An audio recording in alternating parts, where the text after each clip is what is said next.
네, 오늘 성경 말씀을 함께 나누도록 하겠습니다. 함께 먼저 말씀을 읽겠는데요. 이사야서 48장 12절에서 22절까지 말씀입니다.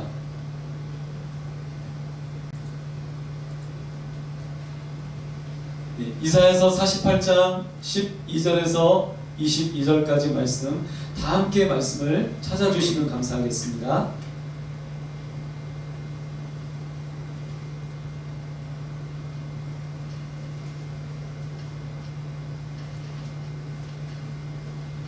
네, 다 함께 꼭 말씀을 찾아주시고요. 네.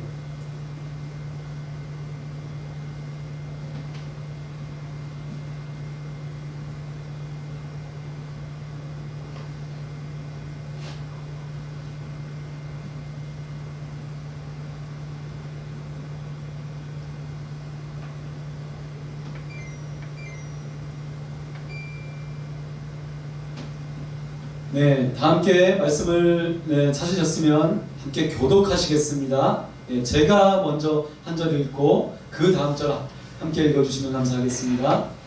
야곱아, 내가 부른 이스라엘아, 내게 들으라. 나는 그니 나는 처음이요 또 나는 마지막이라. 내 손이 땅의 기준을 정하였고 내 오른손이 하늘을 펴더니 내가 그들을 부르면 그들이 일제히 서느니라. 너희는 다 모여 들으라. 나 여호와가 사랑하는 자는 나의 기뻐하는 뜻을 바벨론에 행하리니 그의 팔이 갈대아인에게 임할 것이라. 그들 중에 누가 이 일들을 알게 하였느냐.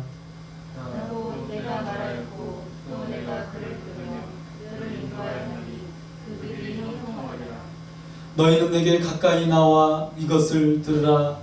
내가 처음부터 비밀이 말하지 아니하였나니 그것이 있을 때부터 내가 거기에 있었노라 하셨느니라. 이제는 주 여호와께서 나와 그의 영을 보내셨느니라. 너희의 구속자시요 이스라엘의 거룩하신 이신 여호와께서 이르시되 나는 내게 유익하도록 가르치고 너를 마땅히 행할 길로 인도하는 내 하나님 여호와라. 내가 나의 명령에 주의하였더라면 내 평강이 강과 같았겠고 내 공의가 바닷물결 같았을 것이며 내 자신이 물에 같았겠고 내 몸의 주생이 물에 같아서 그의 이름이 내 앞에서 흘러지지 아니하였고 없어지지 아니하였으리라 하셨느니라.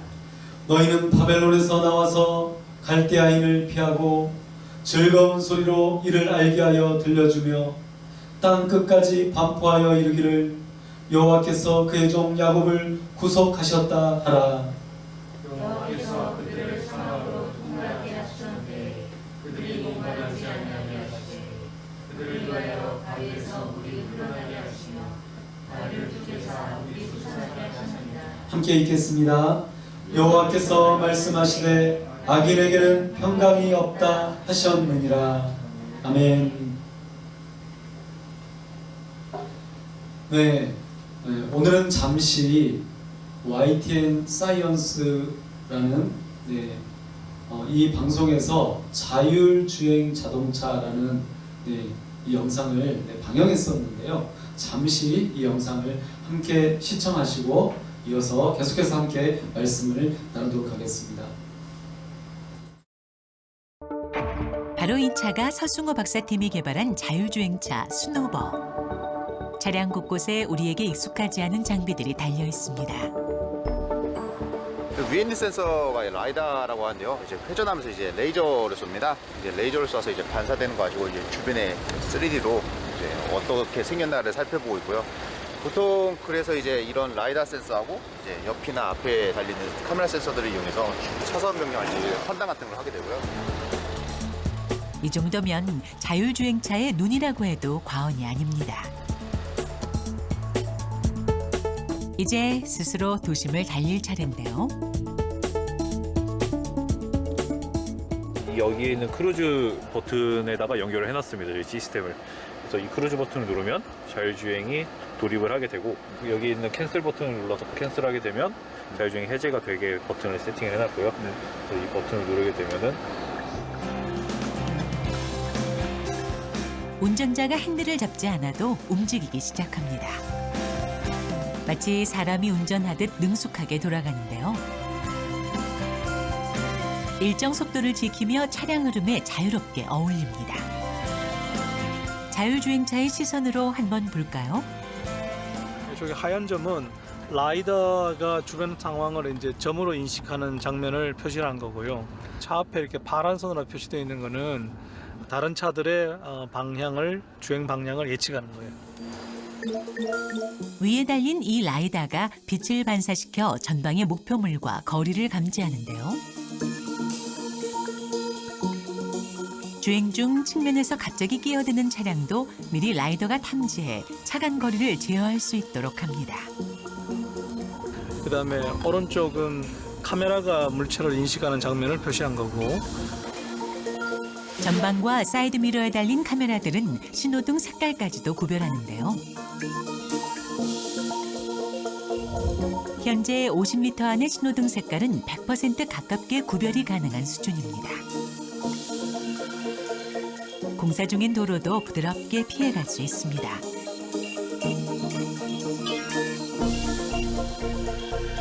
이 모든 것을 숨어서 총괄하는 자가 있었으니 바로 트렁크를 가득 채운 인텔 장치. 사람이 생각하듯 복잡한 주행도 문제 없습니다.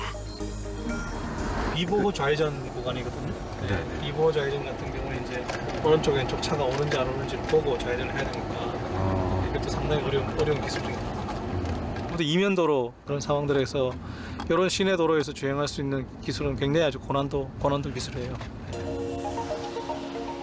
지난 5년 동안 다양한 환경 속에서 진행된 자율주행 테스트는 무사고 8만 킬로미터 기록을 세웠습니다. 자율주행차의 시대가 꿈이 아닌 현실로 성큼 다가온 것 같은데요. 행복한 상상 속에서 오늘의 테스트를 무사히 마무리합니다. 스노보는 자율주행 4단계입니다. 운전자의 개입 없이 완전 자율주행을 할 수 있는 걸 4단계라고 얘기를 하니까 저희는 완전 자율주행의 이제 시작 단계에 있는 거죠. 현재 상용화된 자율주행 최고 기술은 대부분 운전자의 개입이 필요한 2단계까지인 반면 서승우 박사의 자율주행차는 운전자 개입이 필요 없는 4단계 수준입니다. 자율주행 자동차 개발은 외국에 비해서 대략 한 10년 정도 늦게 시작한 셈입니다. 그래서 외국은 자율주행 기술이 일찌감치부터 시작이 됐는데 우리나라는 상대적으로 그런 시도가 되게 늦었죠. 그럼에도 불구하고 국내 대학들이나 국내 기업들이 자체적으로 많은 연구 개발들을 해서 지금은 세계적으로도 그리 뒤지지 않는 아주 탑 수준의 경쟁력을 확보하고 있습니다.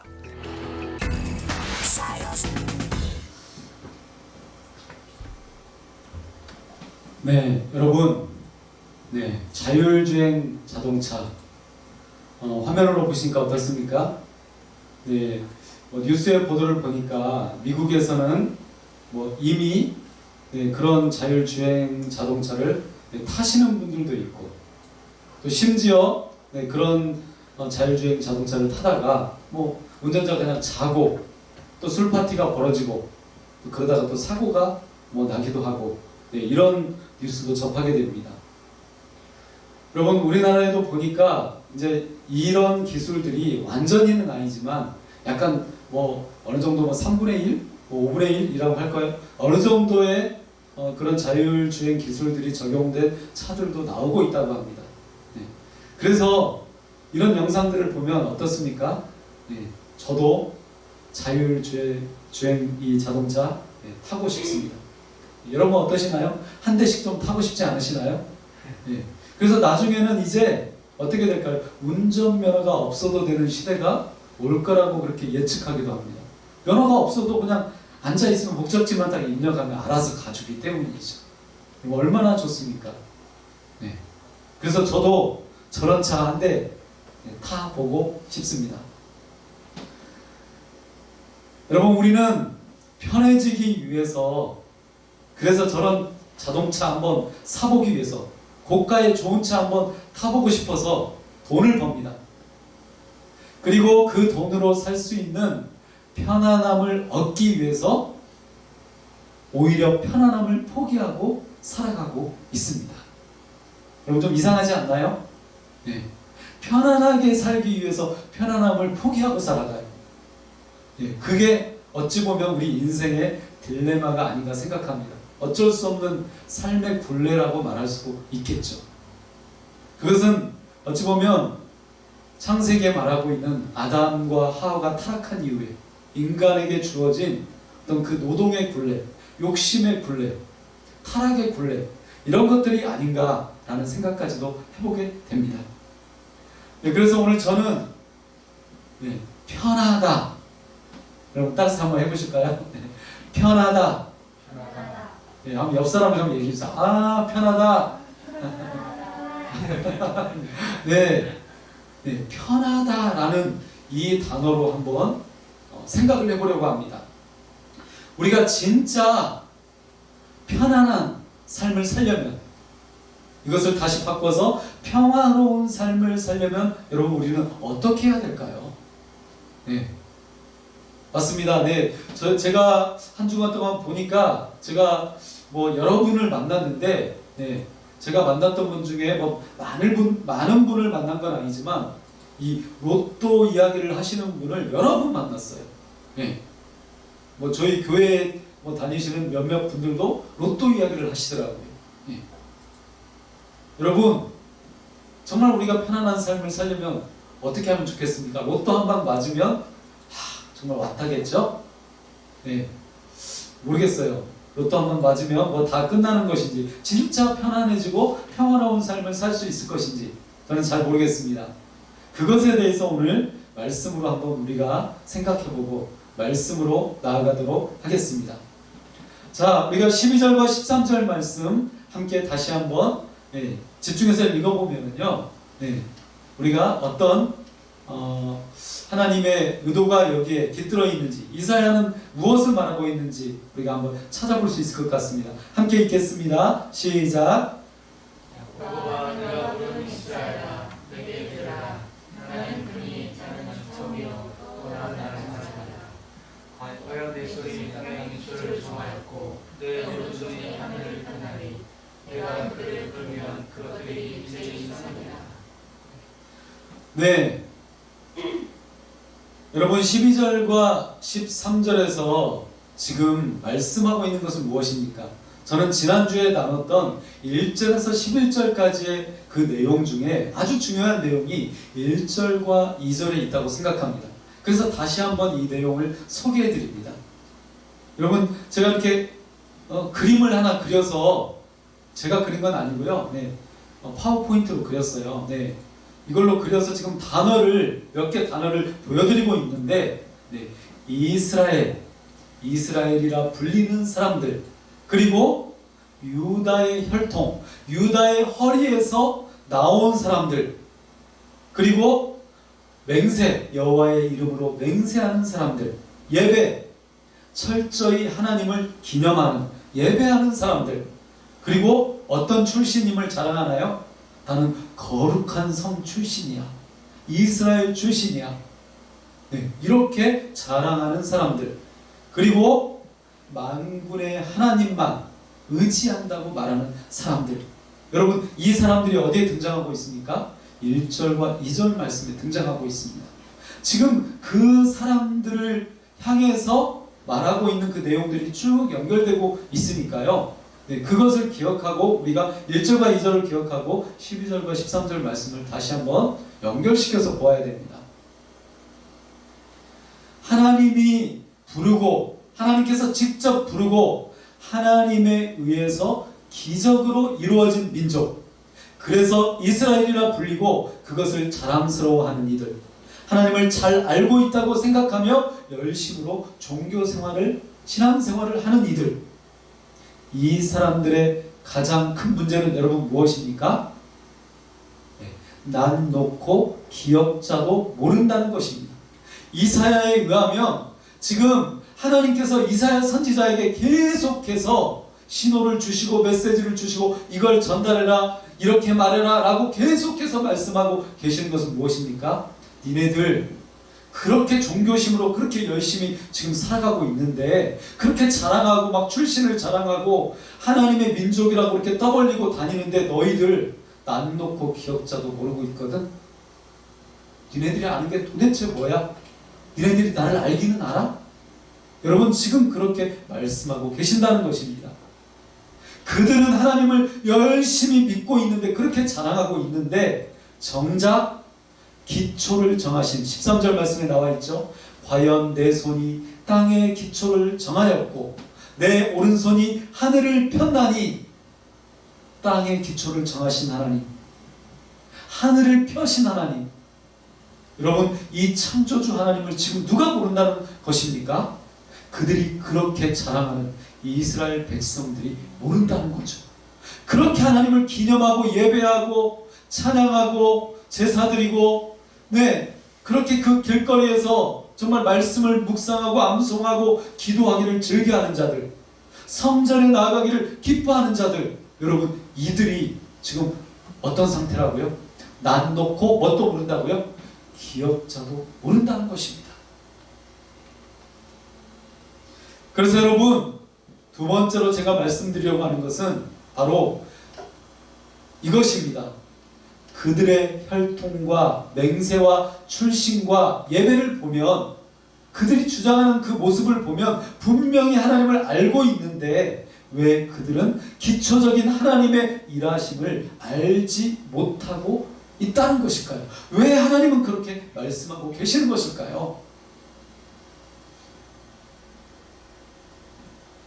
방금도 말씀드렸던 것처럼 여러분, 그들은 13절에 말씀하고 있는 땅의 기초를 정하신 하늘을 펴신 하나님을 모를 뿐만 아니라 오늘 12절 말씀에 야곱아 내가 부른 이스라엘아 내게 들으라 나는 그니 나는 처음이요 또 나는 마지막이라. 여러분, 뭘 모른다는 것입니까? 처음이요 마지막이신 하나님을 알지 못한다는 것입니다. 하나님은 처음과 마지막이십니다. 시작과 끝이 모두 누구에게 매달려 있다는 것이죠? 하나님께 대롱대롱 매달려 있습니다. 무엇이요? 시작과 끝이. 어떤 시작과 끝이요? 인생의 시작과 끝, 가정의 시작과 끝, 사업의 시작과 끝, 역사의 시작과 끝, 민족의 시작과 끝. 그것이 어디에 매달려 있다고요? 하나님께 대롱대롱 매달려 있다는 거죠. 그런데 누가 그것을 모른다는 것입니까? 하나님의 민족이라고 떠벌리고 자랑하는 이스라엘 민족이, 이스라엘 백성들이 모르고 있다는 거죠. 그들의 관심은 하나님이 아닌 어디에 있었습니까? 편리주의와 편안함에 있었습니다.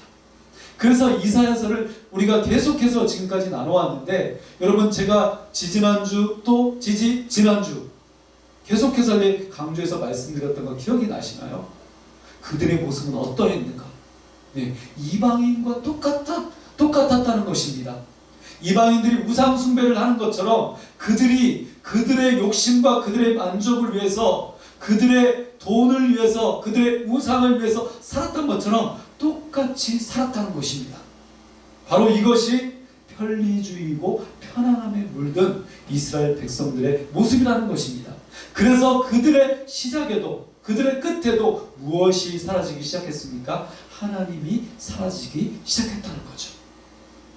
그들의 삶 속에 그들의 인생을 시작할 때 하나님이 사라졌다는 것입니다.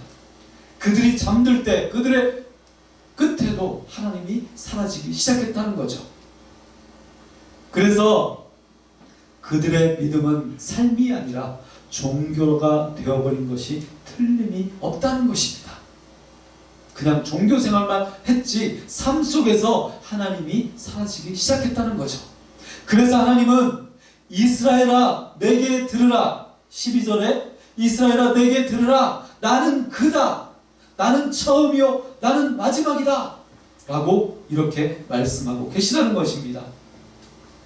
여기에서 이스라엘 사람들의 가장 큰 문제가 여러분 어디에 있다는 것을 우리가 알 수 있습니까? 듣지 않는 것에 있다는 것을 우리는 알 수 있습니다. 그래서 지금 내게 들으라. 언제요? 지금 바쁘니까요. 저 조금 이따 할게요. 지금 알바하기도 나 정말 바쁘거든요. 먹고 살기도 바빠요. 조금 이따 할게요. 내일 할게요. 일주일 뒤에 할게요. 아닙니다. 하나님이 지금 말씀하고 계시는 것은 지금 내게 들으라 라고 말씀하고 계시라는 거죠.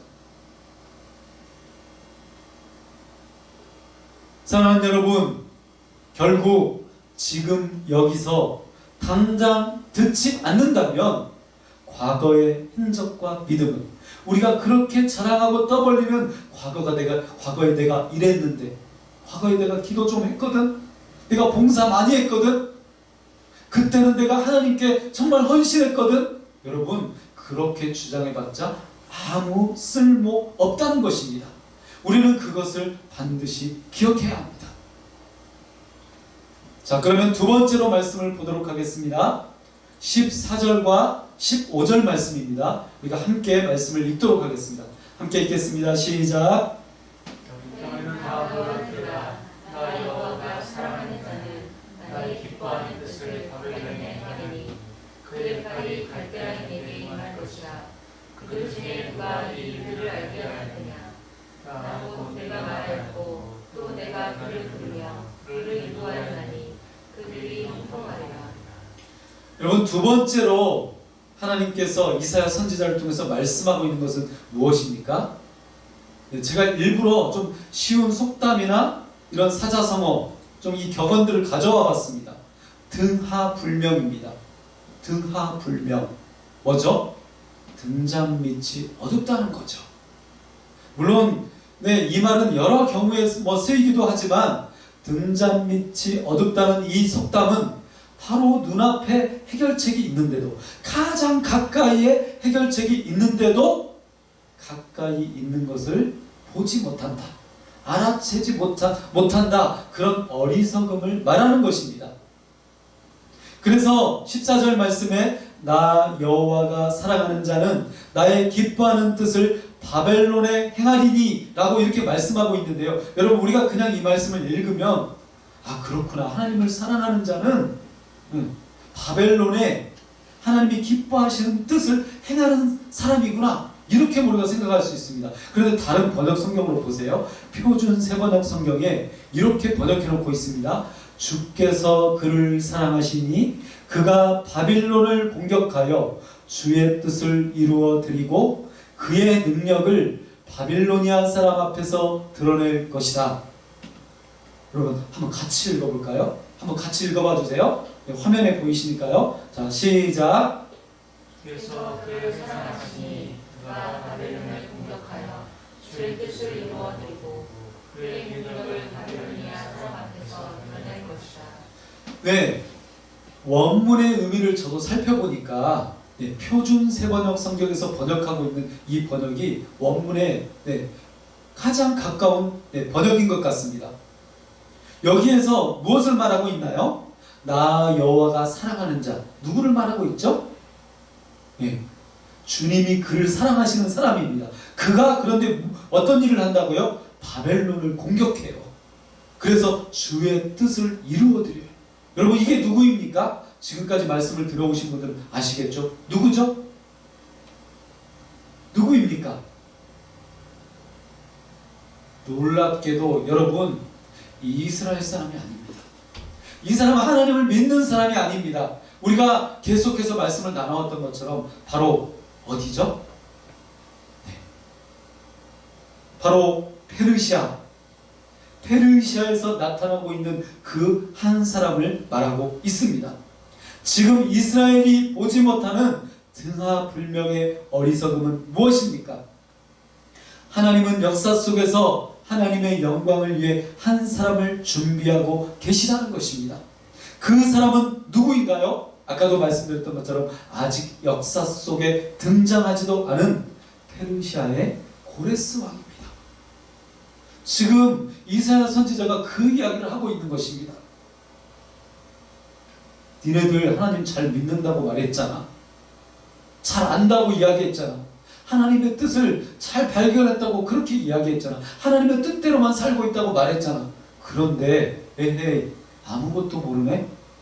지금 하나님이 어떤 일을 계획하고 계시는지 너희는 아무것도 모르고 있네? 여러분 그렇게 말하고 있다는 것입니다. 그래서 두 번째로 여기에서 말하고 있는 것은 무엇이죠? 보지 못하는 것을 함께 보는 것이 믿음이라는 것입니다. 우리는 간혹 그렇게 이야기합니다. 아니 목사님, 집사님, 좀 뭐가 보여야 볼 거 아니에요. 아니 그래도 믿음이라는 게 뭔가 뭐 구름이라도 떠올라야 그래야 볼 거 아닙니까? 그래야 내가 믿을 거 아닙니까? 하나님이 뭔가 보여주셔야 내가 그렇게 보고 믿을 거 아닙니까? 여러분 우리는 그렇게 많이 이야기합니다. 여러분 이스라엘 백성들도 똑같았습니다.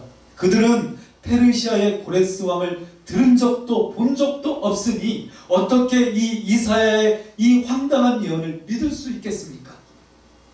사실 지금 그들의 상황은 말씀을 듣고 깊이 묵상할 여유조차 없는 상황입니다. 왜냐하면 여러분 지금 전쟁을 앞두고 있잖아요. 얼마나 그들이 정말 지금 불안하겠습니까? 그렇지 않나요? 지금 코로나19만 이렇게 지나가도 우리가 불안하잖아요. 지금 여러분 광주시에 어제 뉴스에 보니까요. 지금 한 재활병원에 확진자가 32명이나 생겼다고 합니다. 오늘도 지금 문자가 그 추가 인원인지 거기에 포함되어 있는 인원인지 모르겠지만 아까 10몇 명이 또 뭐 생겼다고 메시지가 왔습니다. 여러분 이런 소식을 들으면 내 가까이 있는 어떤 사람이 이 질병에 걸렸다고 여러분 그 이야기를 들으면 어떻습니까? 마음이 불안해지잖아요. 그러면 어떻습니까? 지금 내 코가 석자인데 하나님의 말씀이 귀에 들어옵니까? 안 들어오잖아요. 여러분 우리는 그렇게 핑계할 수 있습니다. 그런데 14절 말씀에 이렇게 이야기합니다. 누가 이 일들을 알게 하였느냐? 여러분 그러나 하나님을 믿는 것은 이방인들이 말하는 것처럼 재수가 좋았다. 여러분 그런 우연론이나 점을 치는 사람들, 샤머니즘,迷信을 믿는 사람들, 그리고 대세를 따르는 사람들, 이게 대세야. 이쪽으로 가면 돼. 여러분 이런 것과는 그 본질 자체가 다르다고 말씀하고 있습니다. 그래서 그들 중에 누가 이 일들을 알게 하였느냐? 우상이 알게 했느냐? 바벨론의 신이 알게 했느냐? 다른 나라 신이 알게 했느냐? 아니면 나 하나님이 너희들에게 알게 했느냐? 여러분 이렇게 지금 하나님은 묻고 계십니다. 그래서 15절 말씀에 나 곧 내가 말하였고 또 내가 그를 부르며 그를 인도하였나니 라고 이렇게 말합니다. 그래서 지금 여러분 우리가 계속 이 장만 읽어봐도요 하나님이 계속해서 말하고 있는 거 뭡니까? 지난 장 계속 읽어봐도 어떻습니까? 하나님이 계속해서 말하고 있는 건 내가 진짜 하나님이야. 내가 이 비밀 누가 알려줬니? 우상이 알려줬니? 이방인들이 알려줬니? 그 우상의 신이 알려줬니? 아니다, 내가 알려줬지 않았느냐? 나를 믿어라. 여러분 계속 그렇게 말씀하고 있다는 것입니다. 그래서 여러분 믿음은 하나님이 말씀하셨기 때문에 그 주권을 믿고 받아들이며 너희는 다 모여 들으라. 어떻게 하라고요? 너희는 다 모여 들으라. 각각 들어라라고 하나님이 그렇게 말씀하시지 않습니다. 다 모여 들으라. 왜 모여 들으라고 말씀하실까요? 여러분 집단적인 공동체적인 가족적인 그리고 민족적인 그런 하나님의 말씀이 그리고 하나님의 그 말씀을 향한 경청과 회개와 반응이 여러분 나타나야 된다는 것을 말씀하고 있는 것입니다. 그래서 너희는 다 모여 들으라는 이 말씀은 어떤 말씀입니까? 가족과 민족이 그리고 그 교회 공동체가 여러분 전체가 함께 보지 못하는 것을 보아야 한다는 것입니다. 그래서 볼 수 있기 때문에 보는 것은 믿음이 아닙니다. 여러분 그렇습니다. 성경에서 그렇게 말씀하고 있어요. 예. 보이는 건 누구나 다 봅니다. 뭐 저쪽으로 가면 다 잘 될 거 알고 그렇게 가는 거, 예, 누구나 다 그렇게 갈 수 있죠. 그런데 성경은 지금 어떻게 말한다고요? 보이지 않는 상황 속에서도, 멈출 수밖에 없는 상황 속에서도, 진짜 죽을 수밖에 없는 그 상황 속에서도 여러분 어떻게 해야 된다는 것입니까?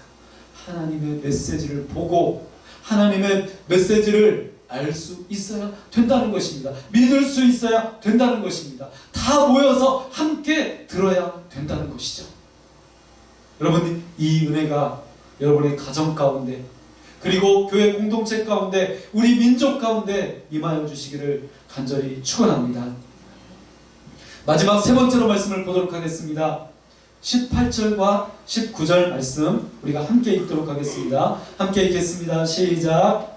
네가 나의 영령에 주의하였더라면 내 평강이 강과 같았고 내 고미가 바다 물결 같았을 것이며 내 자손이 모래를 같았고 내 몸의 수심이 모래알 같아서 그의 이름이 내 앞에서 끊어지지 아니하였고 없어지지 아니하였으리라 하셨느니라.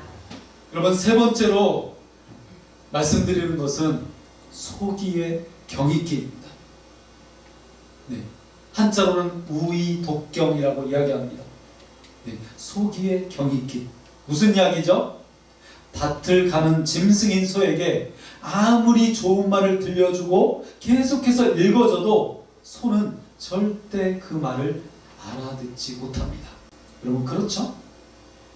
그래서 우이독경이라고 말합니다. 그런데 지금 누가 아무리 말해도 소처럼 그 말을 알아듣지 못하나요? 바로 하나님을 의지한다고 말하는, 지금으로 이야기하자면 오직 예수, 오직 믿음을 외치고 있는 바로 그 사람들입니다. 그 사람들이 지금 우이독경, 소기의 경익기라는 거죠. 여러분 19절 말씀을 보니까 네 자손이 모래 같았겠고 라고 이렇게 이야기합니다. 자손, 모래라는 단어가 나옵니다. 여러분 이 말씀을 읽으면 어떤 생각이 드십니까? 자손, 모래, 어떤 생각이 드세요? 어떤 한 사람이 떠오르죠? 누가 떠오릅니까? 네, 아브라함입니다. 하나님은 아브라함에게 이 약속을 주셨습니다. 너의 자손이 바닷가에 모래알보다 더 많게 될 것이다. 하나님은 실제로 아브라함과의 약속을 통해서 이 세상에서 있을 수 없는 기가 막힐 방법으로, 기가 막히고 코가 막힐 방법으로 이스라엘이라는 나라를 독립시키시고 그 나라를 세우셨습니다. 그런데 그 말씀이 이루어진 것은 시각적이지 않을 때도, 다시 한번 말씀드릴게요. 이 말씀이 이루어진 것은 눈에 보이지 않을 때도, 그러니까 뭔가 답이 안 보일 때에도 여러분 어떻게 되었습니까? 그 약속의 말씀을 바라보았던 아브라함의 믿음이 있었기 때문에 그 말씀이 이루어졌습니다. 여러분 아브라함이 다 보이고 다 계획해놓고 다 무엇인가 준비 다 완벽하게 해놓고 그렇게 떠났나요? 그렇지 않습니다. 지금은 여러분 개척을 해도요, 교회 개척을 해도 막 다 사전조사 다 해야 되고 개척훈련 받아야 되고, 그리고 뭡니까? 네, 팀원들을 만들어야 되고, 네, 뭐 시장조사도 다 해서 어디에 세우면 좋겠는가, 또 이 마을, 이 지역에는 어떤 전략이 뭐 필요한가, 여러분 그렇게까지 다 연구를 합니다. 네, 선교 현장이 마찬가지죠.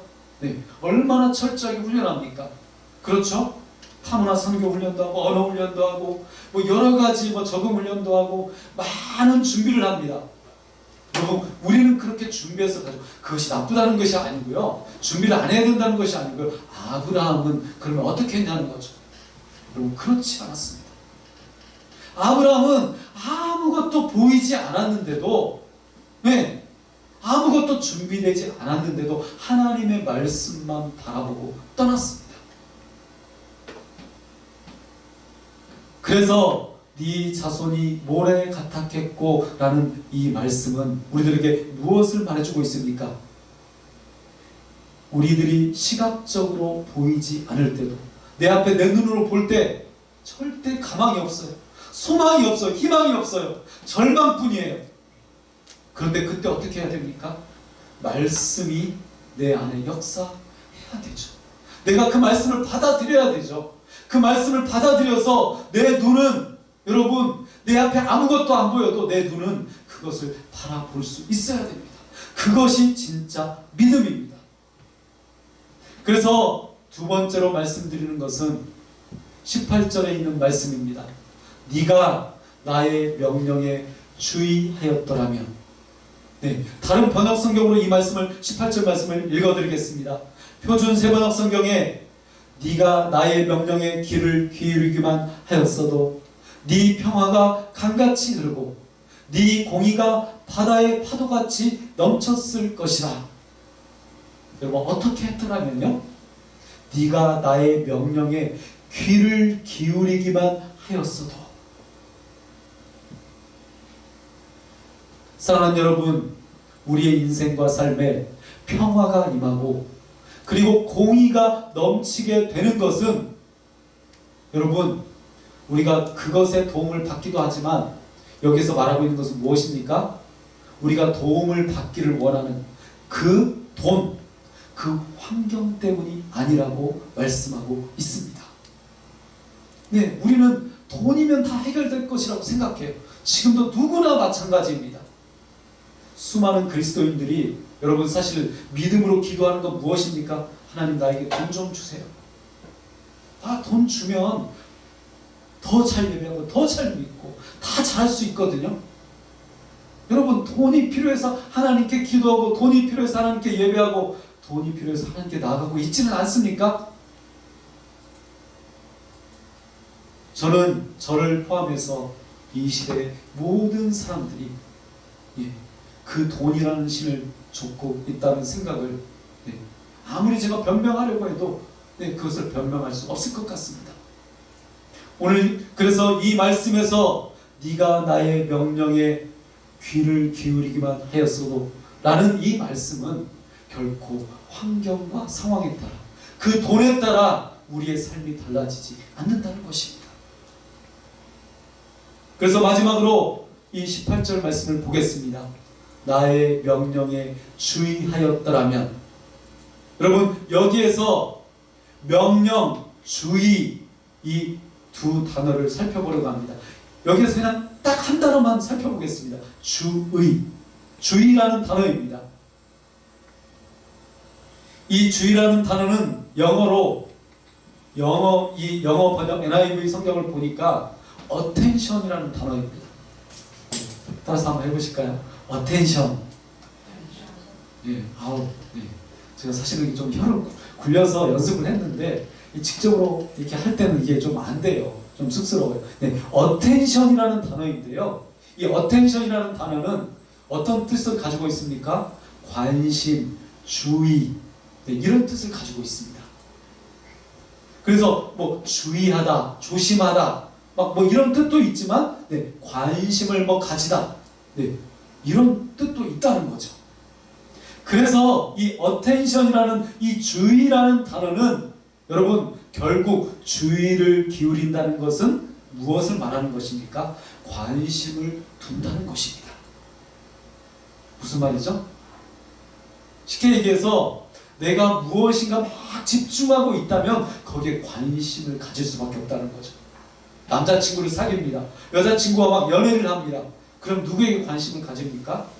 그 여자친구에게 관심 가지고, 남자친구에게 관심 가지고, 심지어 우리가 연예인 좋아하잖아요? 방탄소년단 좋아하잖아요? BTS 나오면 막 관심 가지고 막 영상 찾아보고 막 여러 가지 활동들을 합니다. 여러분, 그렇잖아요. 그런데 사귀는데도 관심을 안 가집니다. 그러면 진짜 그 사람을 사랑하는 것인가요? 그렇지 않습니다. 조심하죠. 주의를 기울이죠. 저 사람이 내가 이렇게 행동하면 어떻게 생각할까 하면서 조심하고 주의를 기울입니다. 관심을 가집니다. 그래서 여기에서 말하고 있는 것은 무엇입니까? 쉽게 말하면 관심이 없는 것은 진짜가 아니라는 것입니다. 관심 없는 믿음은 진짜의 믿음이 아니라는 것이죠. 이제 말씀을 맺도록 하겠습니다. 사랑하는 여러분, 우리가 진짜 편안한 삶, 평화로운 삶을 살려면 우리가 어떻게 해야 될까요? 다시 한번 마지막으로 이 단어 이사야 48장 18절 말씀을 읽어드리겠습니다. Attention. 네가 나의 명령에 주의하였더라면. 저는 젊은 그 청년 시절에 정말 깊게 방황했던 시간이 있었습니다. 그 방황했던 그 시간에 저는 하필이면 신학을 공부하고 있었습니다. 그때 제가 신학 공부를 하면서 2평도 안 되는 아주 작은 기숙사라고 불리워지는 그 방에 살았습니다. 아주 작은 방이었습니다. 그 기숙사는 말이 기숙사지 지붕이 다 내려앉은 쓰러져가는 좁은 방이었습니다.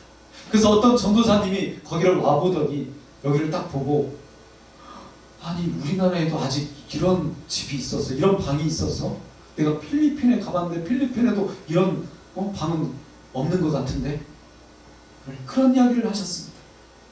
그런 이야기를 할 정도였습니다. 그런데 어느 날 기숙사에 방문하신 분들이 계셨습니다. 목사님과 후배 몇몇 분이 거기에 방문을 하셨습니다. 그런데 이분들이 거기를 방문하고 나서 돌아가실 때 저를 향해서 했던 말씀이 있었습니다. 영국이 형제는 정말 천사 같아. 선배님을 보니까 진짜 정말 진실한 하나님의 사람으로 보여요. 이런 이야기를 하는 겁니다. 여러분, 그때 제가 그 이야기를 듣고 마음이 어땠을까요? 기분이 좋았을까요? 그렇지 않았습니다. 제가 그 이야기를 듣고 모든 사람이 돌아간 후에 제가 방에 들어가서 정말 가슴을 치며 회개하면서 기도했습니다. 하나님, 정말 저 같은 사람이, 나 같은 놈이 저런 말을 듣다니요. 회개합니다. 하나님, 나를 진짜 그런 사람이 되게 해주십시오. 하나님, 나를 그런 사람으로 만들어 주십시오. 제가 그렇게 회개하며 하나님께 기도했습니다.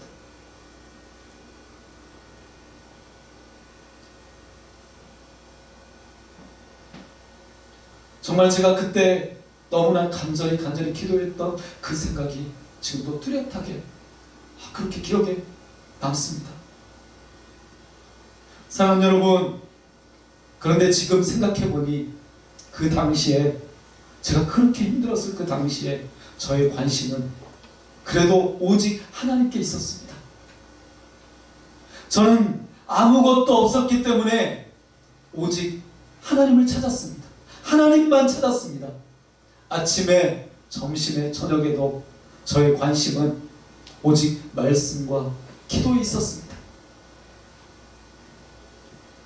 그래서 여러분, 저를 돌아보아도 관심이 없는 것은 신앙이 아니라는 것을 저는 다시 깨닫습니다.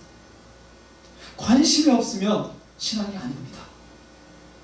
관심 없으면서 살아간다고요? 관심 하나도 없으면서 내가 교회 공동체 지체라고요? 관심이 하나도 없으면서 정말 내가 그를 섬긴다고요? 그를 예배한다고요? 여러분, 이건 아닙니다.